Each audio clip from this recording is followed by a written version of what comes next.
Hi guys, I'm out in the sun because I want to show you 5 things that I use in my garden to trellis that are unconventional.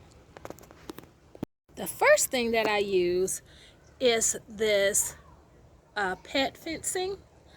I have them attached to these T-posts with, what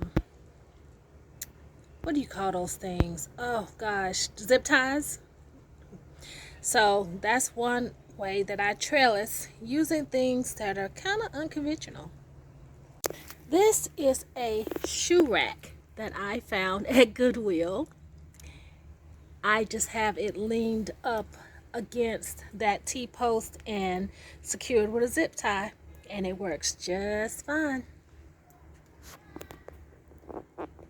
This sunflower is leaning up against an old curtain rod.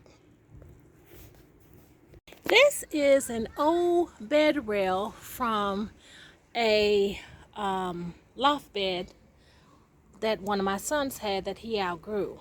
So I stuck that down in there, and it is a great trellis. I found this beauty on the side of the road. It is, I want to say it's like the box spring of a crib, but my cucumbers love it.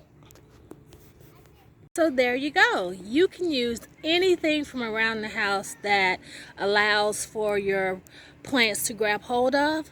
Be creative. Go out in your garage and look through the junk that you have, and a lot of things can be repurposed as trellising for zero or next to nothing. I hope this was helpful. I hope these 5 unconventional trellis ideas are ideas that you can use. Grow with you later. Please like, share, and subscribe.